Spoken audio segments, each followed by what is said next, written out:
महाराज की जय। उपस्थित सभी विट्ठल भक्तों को, ध्यान के इस भूमि को और प्रेम के इस महासागर को मेरा सादर नमन। क्या आपने कभी सोचा है कि वो कौन सा खिंचाव है जो लाखों लोगों को तपती धूप और मुसलधार बारिश में मीलों पैदल चलने पर मजबूर कर देता है? वो कौन सी शक्ति है जो नंगे पैरों में छालों को नहीं बल्कि हृदय में आनंद को जन्म देती है? आज हम यहाँ केवल कहानियाँ सुनने नहीं आए हैं, आज हम यहाँ आपको उस वारी की यात्रा पर ले जाने आए हैं जो महाराष्ट्र की मिट्टी की खुशबू है, जो संतों की वाणी है और जो हर उस इंसान की धड़कन है जिसके मन में पांडुरंग बसता है। वारी, यह शब्द सुनते ही आंखों के सामने भगवा झंडे, सिर पर तुलसी के पौधे और हाथों में छिपली लिए नाचते हुए लोगों का झुंड आ जाता है। परंतु क्या वारी केवल आषाढ़ के महीने में ही जाना चाहिए? जी नहीं, वारी एक साधना है, यह अहंकार को धूल में मिलाने की प्रक्रिया है। जब आप हजारों की भीड़ में विट्ठल विट्ठल बोलते हुए चलते हैं तो आपका धन, आपकी प्रतिष्ठा, आपका पद सब पीछे छूट जाता है। बचता है तो केवल एक ही भाव, मैं और मेरा विट्ठल। आज का हमारा यह कार्यक्रम उन संतों की गाथाओं का एक संग्रह है जिन्होंने हमें सिखाया कि भक्ति केवल कर्म कांड नहीं बल्कि इंसानियत है। चाहे वो भूखे की रोटी खिलाना हो या किसी प्यासे जीव को पानी पिलाना हो, हर नेक काम में विट्ठल है। आज हम आपके सामने पेश करने जा रहे हैं विट्ठल वारी की कहानियाँ। आज हम प्रसन्न और राशि जैसे आज के युग के बच्चे और उसके दादाजी के माध्यम से इन प्राचीन गाथाओं को फिर से जिएंगे। तो क्या आप तैयार हैं इस दिव्य यात्रा के लिए? तो क्या आप तैयार हैं अपने भीतर के विट्ठल को ढूंढने के लिए? अपनी आंखें और अपना हृदय खोल लीजिए, क्योंकि अब गूंजने वाला है वो नाम जो युगों से इस मिट्टी की पहचान है। बोलो पुंडलिक वरदे हरि विट्ठल, श्री ज्ञानदेव तुकाराम, पंढरीनाथ महाराज की जय।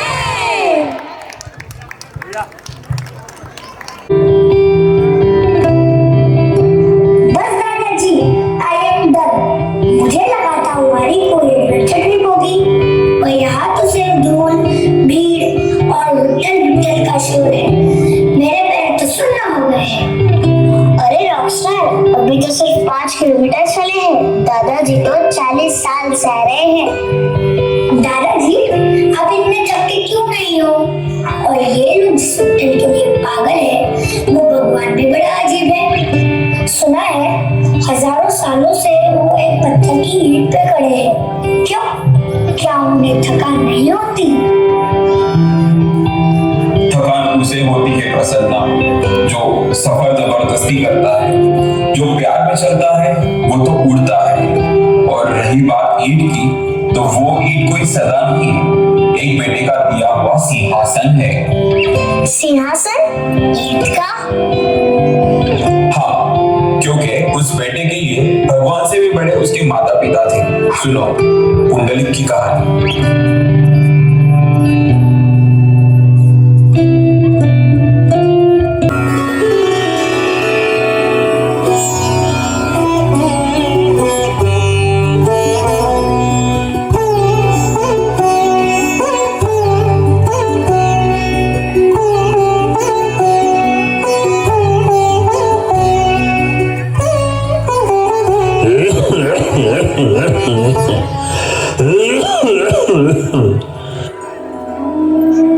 माता, कितनी बार कहा है कि मेरे जाने के वक्त बाबा का ये रोना धोना बंद करवाया करो। शुभ काम के लिए निकल रहा हूं और ये खांस खांस कर अपशकुन कर देते हैं। बेटा, उनका शरीर साथ नहीं दे रहा है। पिछले 2 दिनों से उन्होंने अन्न तक ग्रहण नहीं किया। क्या तू 2 घड़ी उनके पास बैठ नहीं सकता? बैठने से क्या उनका बुढ़ापा चला जाएगा? मुझे काशी जाना है, मुझे पुण्य कमाना है। इस घर की कचकच में मेरा दम घुटता है। पुंडलिक बेटा, काशी तो बहुत दूर है। मेरे पैरों में इतनी जान नहीं है कि मैं अगले कमरे तक जा सकूं। जरा पानी पिला दे, फिर बेशक चला जा बेटा।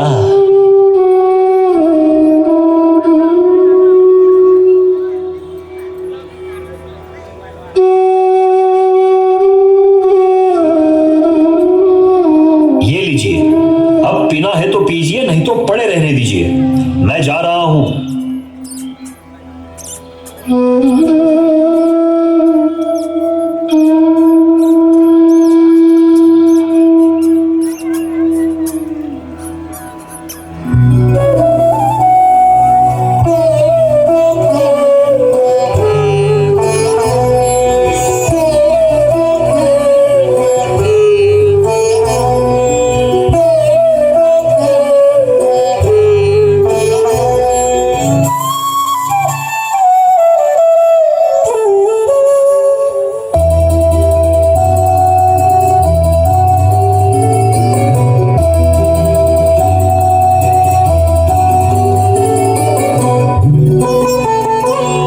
हे देवियों, आप कौन है?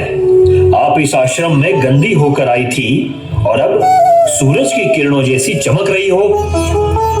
पुंडलीक, हम इस देश की पवित्र नदियां हैं। लोग अपने पाप हमें दे जाते हैं, जिससे हम मलिन हो जाती है।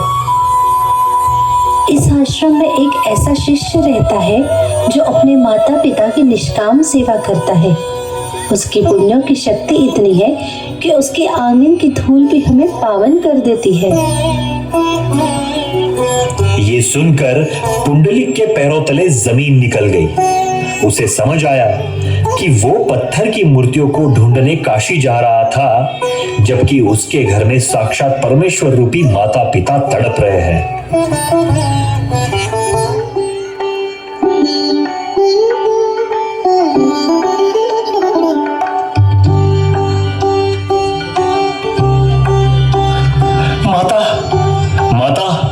माता, मुझे माफ कर दो। मैं अंधा था। आज से आपकी खुशी ही मेरा स्वर्ग है माता। बेटा, तू वापस आ गया।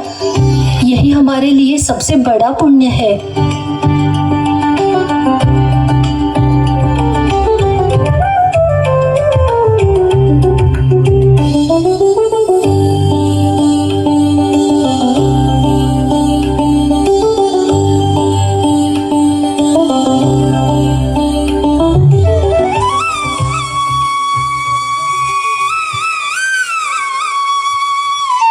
पुंडलिका, बाहर आ मेरे भक्त। देख, तेरी सेवा की सुगंध वैकुंठ तक पहुंची है। मैं स्वयं विष्णु तुझे दर्शन देने आया हूं। देवा, आप आए हैं ये जानते हुए भी मैं उठ नहीं सकता। मेरे पिता अभी अभी सोए हैं। अगर मैं हिला तो उनकी नींद टूट जाएगी। माता पिता की नींद तोड़कर मैं भगवान से नहीं मिल सकता। पुंडलिका, क्या तुझे मेरे दर्शन की अभिलाषा नहीं? लोग सदियों तपस्या करते हैं मेरी एक झलक पाने के लिए। है देवा, बहुत है, पर मेरी भक्ति अभी परीक्षा में है। पास ही एक ईंट पड़ी है, कृपया उस पर खड़े होकर थोड़ा इंतजार कीजिए। भगवान मुस्कुराए। उन्हें अपने भक्त का यह अटल विश्वास और कर्तव्य परायणता बहुत प्रिय लगी। वे उस ईंट पर खड़े हो गए, कमर पर हाथ रखकर बिना पलक झपकाए।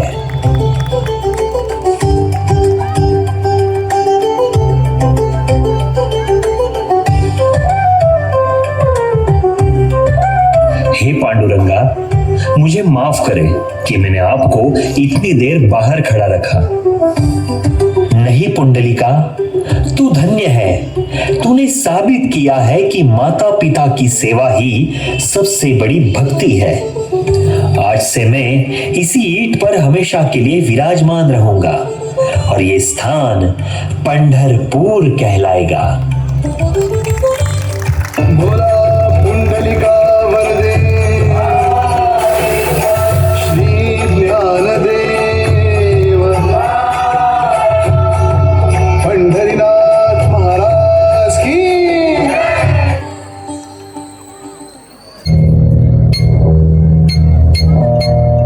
तू ध्यानी जरा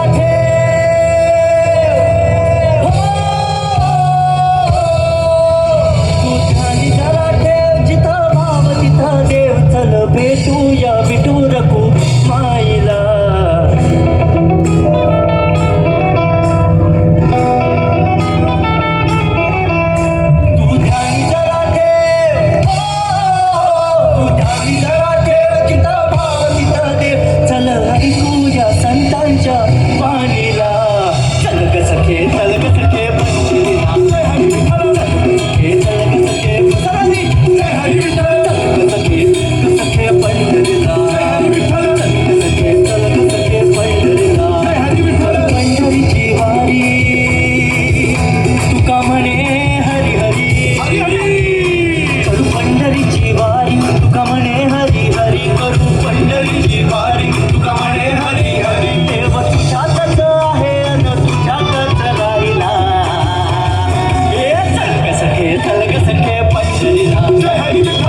चारी ही दिशा भक्ती रस जरा चाखा, प्रेम चारी ही दिशा भक्ती रस जरा चाखा, प्रेम पहाया आलो इथं वारीला.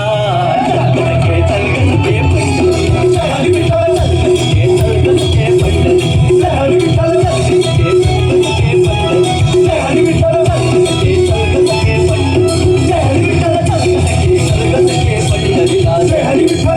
चलगसके चलगसके पंढरीला, हरी विठ्ठल चलगसके चलगसके पंढरीला, हरी विठ्ठल चलगसके चलगसके पंढरीला, हरी विठ्ठल चलगसके चलगसके पंढरीला. पंढरीची वारी तुका म्हणे हरी हरी करू, पंढरीची वारी तुका म्हणे हरी हरी, देव तुझ्यातच आहे अगं तुझ्यातच राहा. चलगसके चलगसके पंढरीला, चलगसके चलगसके पंढरीला, चलगसके चलगसके पंढरीला, चलगसके पंढरीला, चलगसके चलगसके पंढरीला, चलगसके चलगसके पंढरीला, चलगसके पंढरीला, चलगसके चलगसके पंढरीला. बहुत जोर की भूख लगी है। या आसपास कोई मैकडॉनल्ड्स या पिज्जा हट नहीं मिलेगा क्या? प्रसन्न, ये तीर्थ यात्रा है, यह सब बराबर है. देखो वो लोग जमीन पर बैठकर खिचड़ी खा रहे हैं. मुझे नहीं खानी वो खिचड़ी. भगवान के पास इतना पैसा है तो अपने भक्तों के लिए अच्छा खाना क्यों नहीं बेचते? क्या भगवान को फर्क पड़ता है कि कोई भूखा मर रहा है? फर्क पड़ता है बेटा, बहुत फर्क पड़ता है. इतना कि जब उसके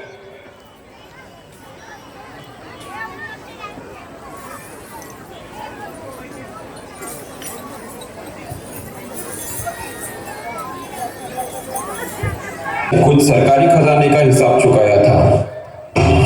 सच में दादाजी? क्या भगवान ने बिल भरा था? बिल ही नहीं बेटा, भगवान तो खुद एक मजदूर बनकर राजा के दरबार में चले गए थे.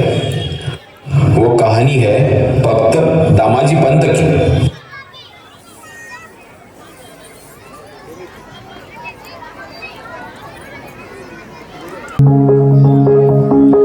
मंगलवेढ़ा की धरती आज फट चुकी थी. 2 साल से बारिश की एक बूंद तक नहीं गिरी. खेत बंजर हो गए और इंसान हड्डियों का ढांचा बन गए. पर सरकारी कोठार अनाज से भरे थे क्योंकि वे सुल्तान का माल थे.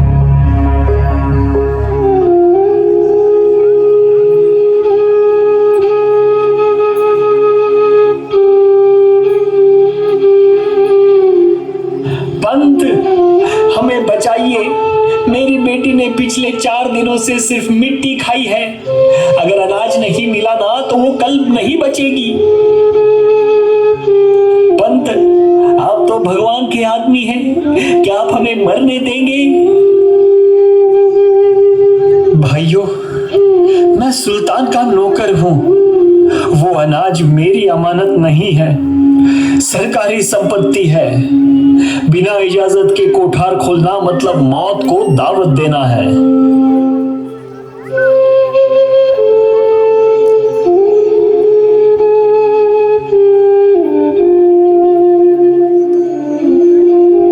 पांडुरंगा, ये कैसा इम्तिहान है? अगर अनाज बचाया तो लोग मरेंगे और अगर अनाज बांटा तो सुल्तान मेरी गर्दन काट देगा. क्या तेरी भक्ति मुझे ये सिखाती है कि मैं अपने भाइयों को भूखा मरने दूं?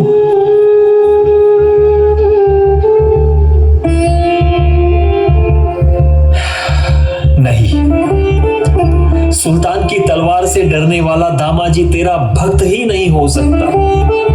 जाओ जाओ, कोठार के ताले तोड़ दो, सबको अनाज बांट दो. अगर सुल्तान को कीमत चाहिए तो मेरा सर पेश कर देना. दामाजी पंत ने सारा सरकारी अनाज गरीबों में मुफ्त बांट दिया.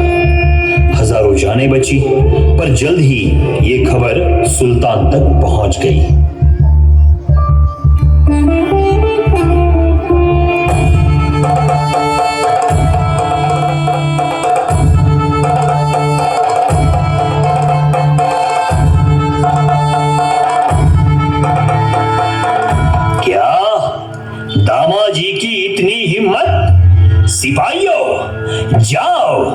उसे जंजीरों में जकड़कर मेरे सामने पेश करो। उसे ऐसी सजा दूंगा कि दुनिया कांप उठेगी।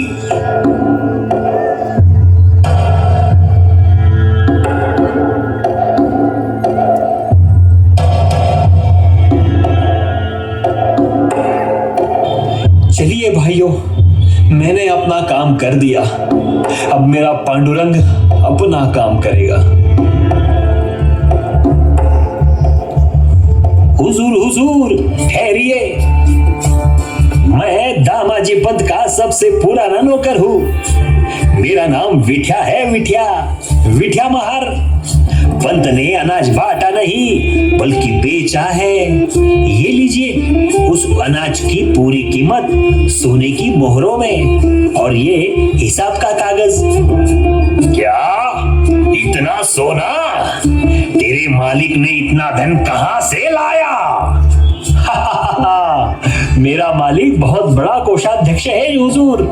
चलिए रसीद दीजिए ताकि मैं उन्हें रिहा कर सकूं। सुल्तान ने जैसे ही सोने को छुआ उसे एक अलग ही शांति महसूस हुई। उसने रसीद दी और विठ्या वहां से पलक झपकते ही गायब हो गया।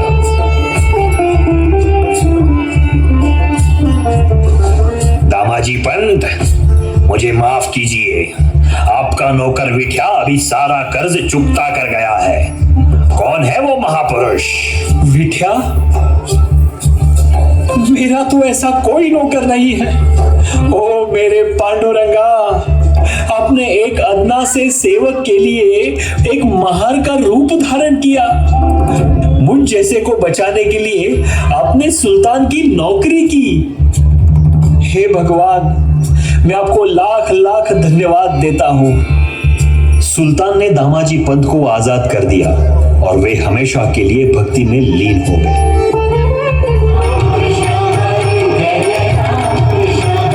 जय जय राम कृष्ण हरि, जय जय राम कृष्ण हरि, जय जय राम कृष्ण हरि, जय जय राम।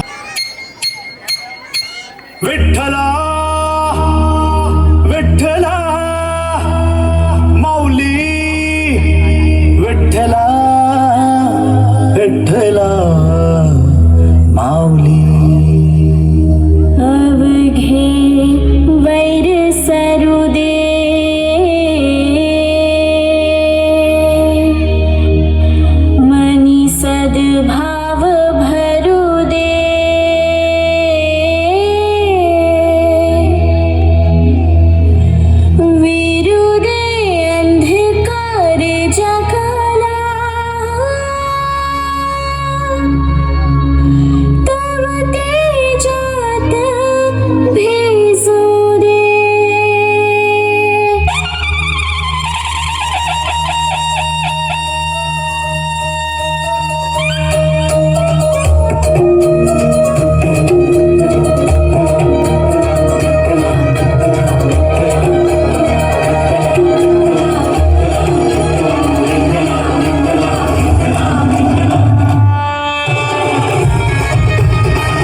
जाने को मिलता है।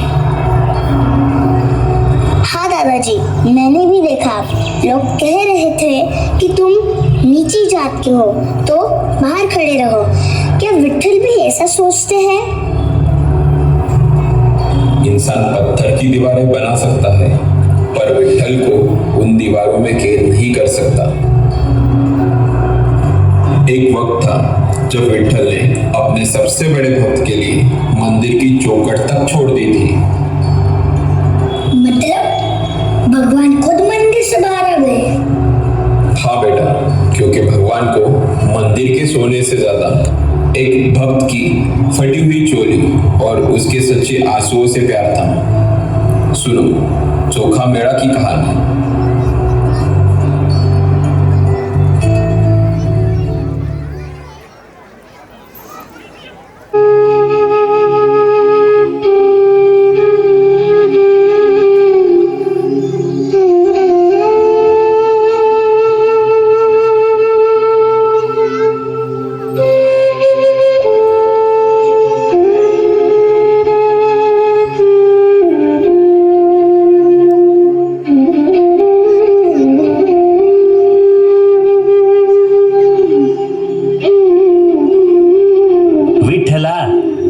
सब लोग तेरे मंदिर के भीतर जा रहे हैं। क्या मैं इतना बुरा हूं कि मेरे पैर तेरे मंदिर की चौखट भी नहीं छू सकते? क्या तूने ये जाति बनाई है? क्या फिर ये इंसान ने?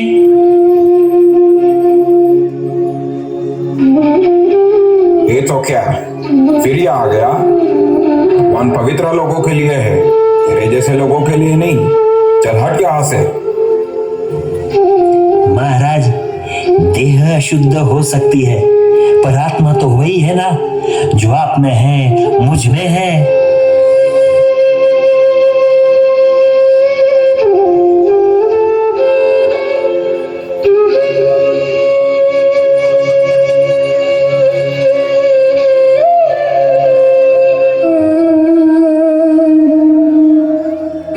चोखा, क्यों रोज मंदिर जाकर अपमान सहते हो? क्या हमारा घर मंदिर नहीं? देखो अपनी हालत, धूल में सने हुए और आंखों में वही पुरानी तड़प। समाज की ये दीवारें तुम अकेले नहीं गिरा पाओगे। क्या विट्ठल केवल पत्थर की उन दीवारों के भीतर ही सीमित है?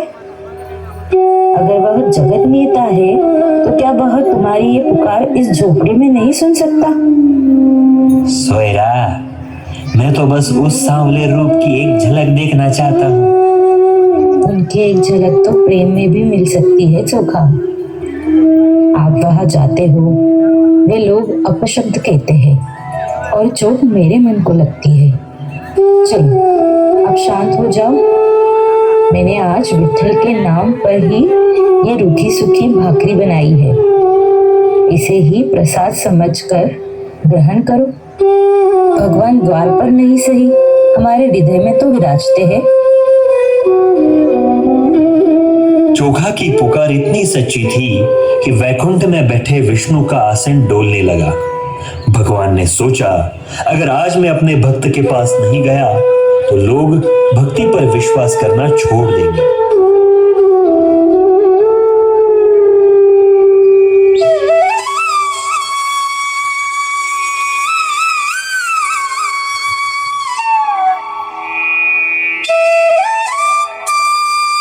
चोखा, अरे ओ चोखा, अरे बाहर आओ भाई, बड़ी भूख लगी है।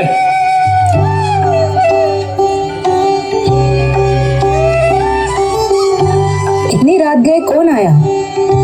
ऐसा लगता है जैसे कोई अपना ही पुकार रहा हो। चोखा, देखो तो स्वर में कितनी मिठास है।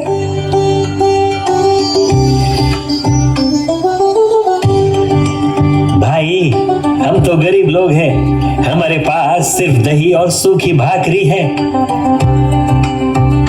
अरे वही तो अमृत है, मुझे तुम्हारे हाथ से ही खाना खाना है।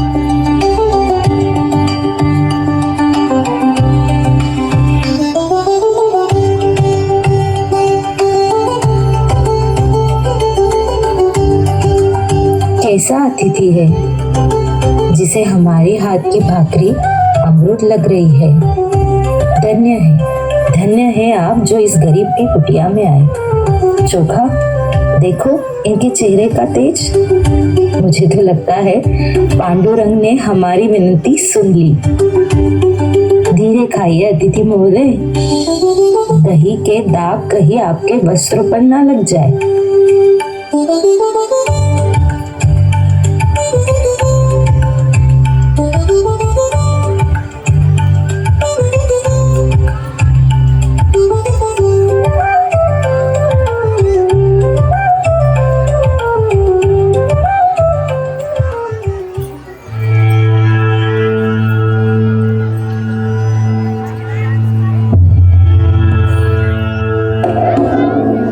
हे भगवान, अनर्थ हो गया।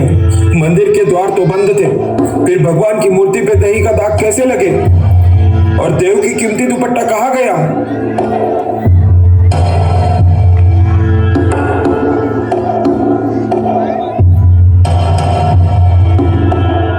चौकिया, चौकिया, बाहर निकल पापी। मुझे पता है कल रात तू मंदिर में चोरी छुपे घुसा था। भगवान का कीमती दुपट्टा गायब है और विठल की मूर्ति के मुंह पे भी दही के दाग लगे हैं। तूने मंदिर की पवित्रता भंग की है और देव का दुपट्टा चुराया है। कहाँ छुपाया है उसे? चुपचाप बाहर निकल, वरना परिणाम बुरा होगा। रुकिए महाराज, मेरे पति पर झूठे आरोप लगाना बंद कीजिए। ये दुपट्टा हमारे पास कैसे आया ये तो हमें भी नहीं पता, पर कल रात एक तेजस्वी अतिथि आए थे। हमने तो उन्हें बस प्रेम से खिलाया था। क्या भक्ति का फल भोगना अपराध हो गया है? उन्होंने हमारे साथ बैठकर बड़े प्रेम से दही भाकर खाई। ये दुपट्टा वे खुद यहाँ छोड़ गए हैं। महाराज, मैं मंदिर नहीं गया, वो खुद आए थे। उन्होंने मेरे साथ दही भाकरी खाई।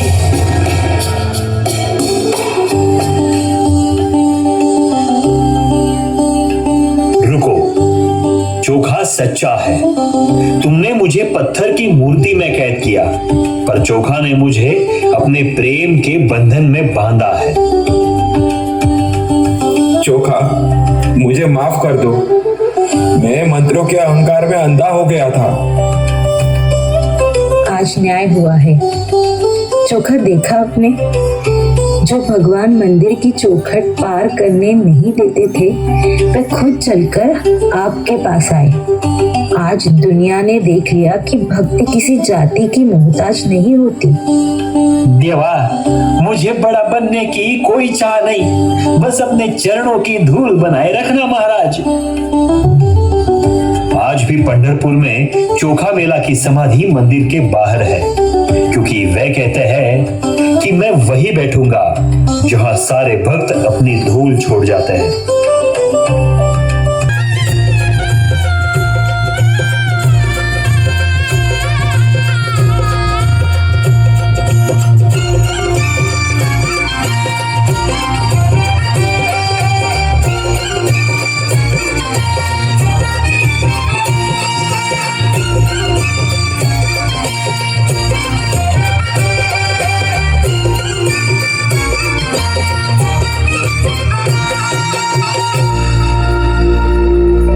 पंढरपुरात,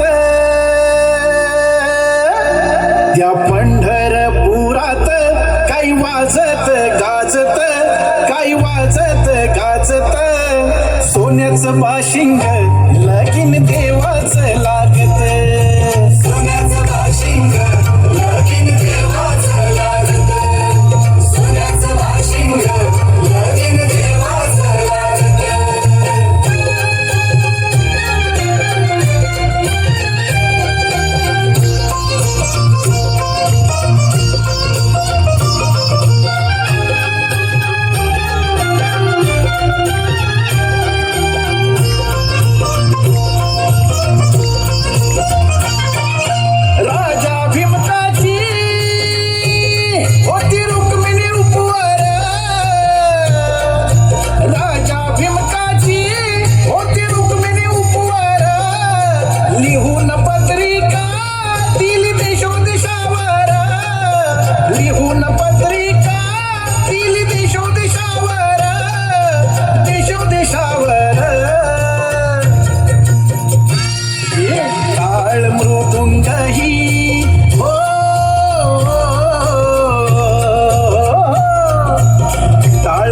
तुंगही किती हर्षान वाजत, किती हर्षान वाजत.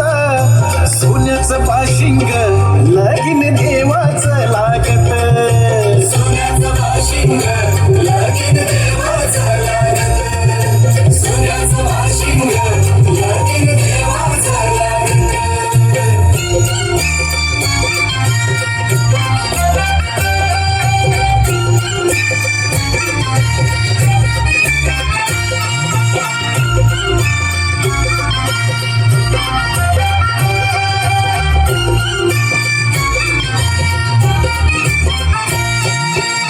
राजा भीमराजा होत्या 9 जणी कन्या. धाकली रुक्मिणा दिली पंढरीच्या वाण्या.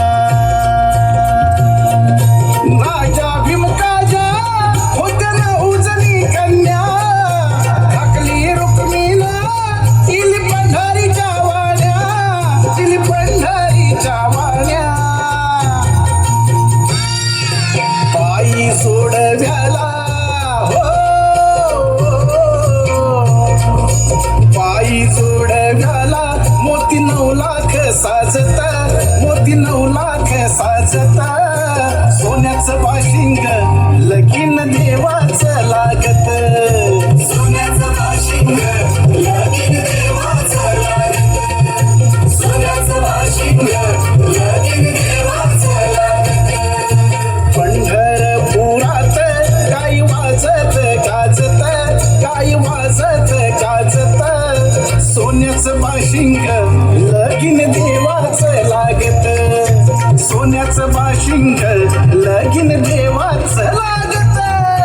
सोन्याचं बाशिंग लगीन देवाचं लागत. सोन्याचं बाशिंग लगीन देवाचं लागत.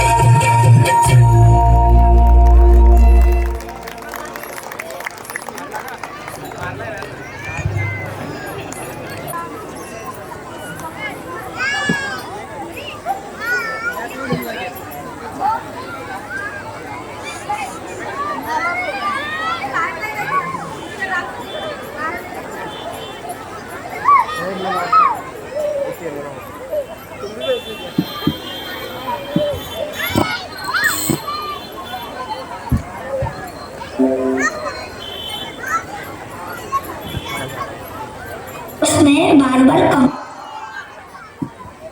उस दादाजी, मेरे क्रॉक्स में बार-बार कंकड़ जा रहे हैं और मेरे पैर भी जल रहे हैं। लोग बिना चप्पल के कैसे रह लेते हैं? क्या भगवान को अच्छा लगता है कि हम खुद को तकलीफ पहुंचाते हैं? हाँ दादाजी, मैंने भी देखा कई बूढ़े वारकरी भी नंगे पैर चल रहे हैं। क्या उन्हें दर्द नहीं होता? क्या नंगे पैर चलना ही असली भक्ति है?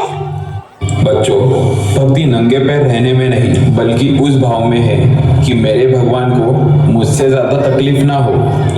पर कभी कभी भक्त इतने भावुक हो जाते हैं कि वो भूल जाते हैं कि उनका कष्ट उनके भगवान का भी कष्ट है। मतलब अगर मेरे पैर में छाला पड़ेगा तो क्या भगवान को भी दर्द होगा? बिल्कुल बेटा। एक बार एक विट्ठल काका थे जिन्होंने नंगे पैर ही चलने की जिद पकड़ ली थी। फिर उनके लिए भगवान को क्या करना पड़ा, सुनोगे तो दंग रह जाओगे। क्या हुआ दादाजी, आगे बताइए ना।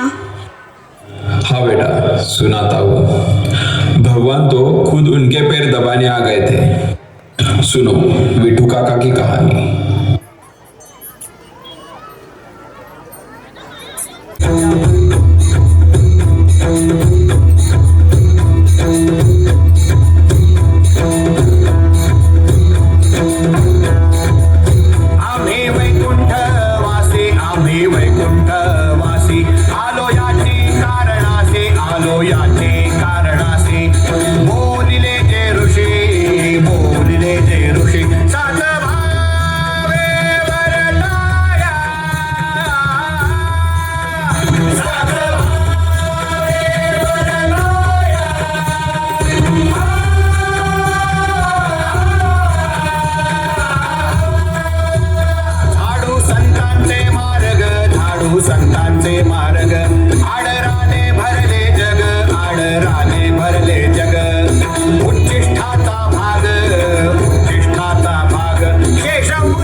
आषाढ़ की धूप और तपता हुआ रास्ता, मानो जमीन ही नहीं कोई जलता हुआ तवा। विठल काका ने नियम लिया था कि वे बिना चप्पल के पंढरपुर जाएंगे। शरीर बूढ़ा था और संकल्प लोहे जैसा मजबूत। काका, अब थोड़ा रुकिए, देखिए आपके पैरों में कितने बड़े बड़े छाले पड़ गए।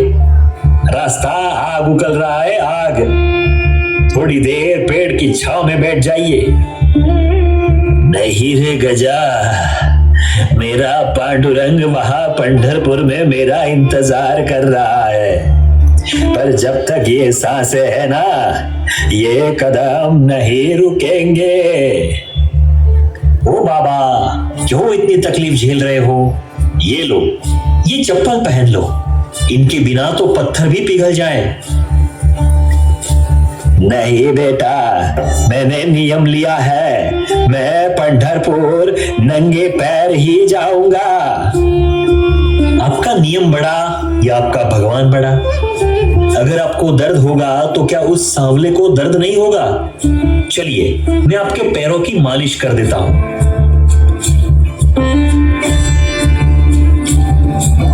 अगले 2 दिनों तक वो अनजान लड़का विठू काका की लाठी बन गया। कभी वो उन्हें पानी पिलाता तो कभी भजन सुनाकर उनका रास्ता आसान कर देता था।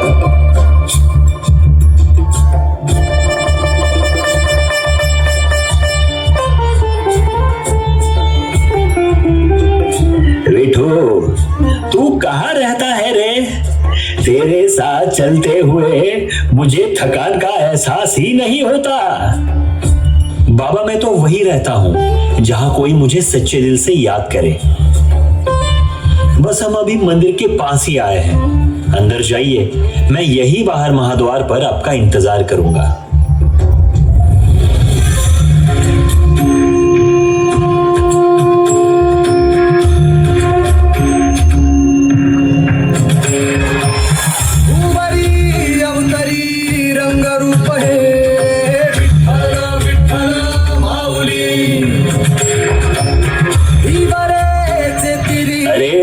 अरे ये क्या, मेरी आंखें क्या देख रही है? विठल काका को ईंट पर खड़ा वही विठू नजर आता है जो रास्ते भर उनके साथ चलता था।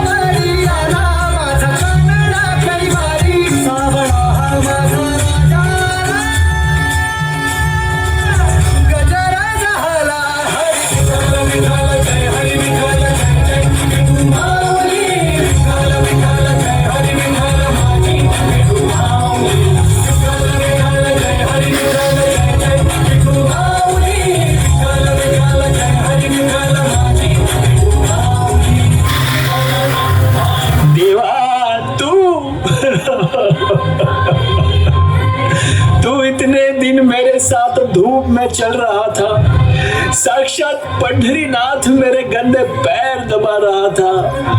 अरे मैं कैसा मूर्ख हूँ जो तुझे पहचान नहीं पाया। मैं तुझे विठू विठू पुकारता रहा, तू तो मेरा बाप निकला रे पांडुरंगा।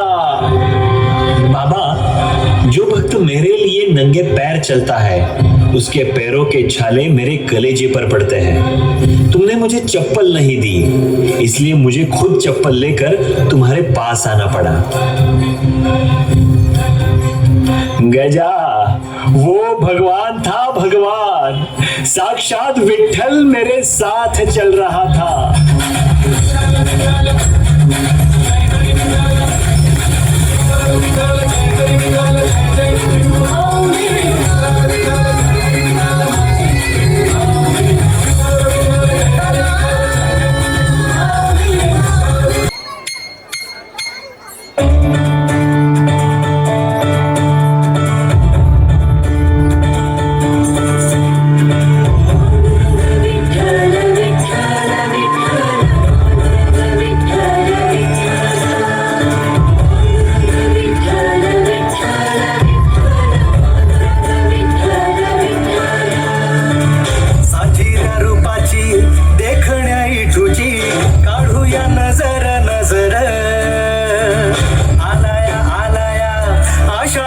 सण टाळांचा चालतो गजर साजिऱ्या रूपाची देखण्या इठूची काढूया नजर नजर आलाया आलाया आषाढीचा सण टाळांचा चालतो गजर सावळ्या सावळ्या आम्ही ठुरायाला आहुनी जीव होई दंग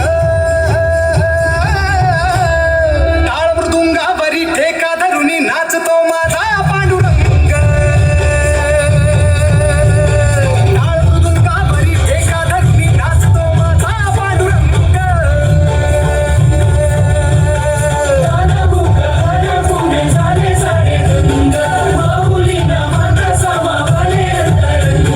नाही दिशा माऊली माऊली गजर झाला हो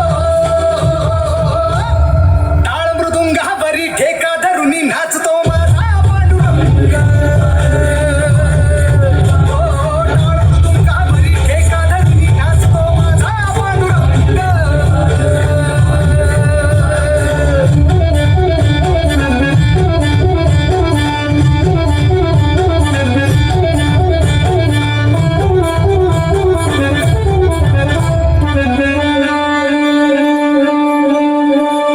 नवमुखा नवदत्ता मनी विठूया विरला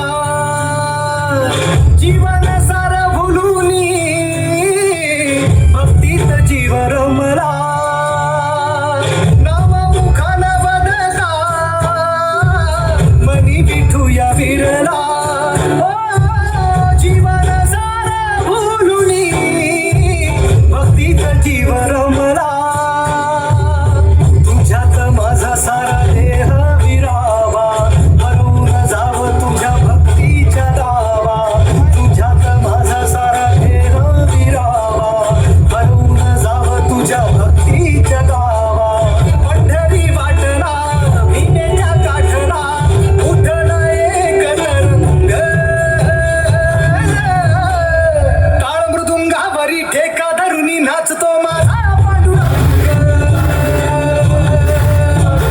टाळ मृदुंगावरी ठेका धरुनी नाचतो माझा पांडुरंग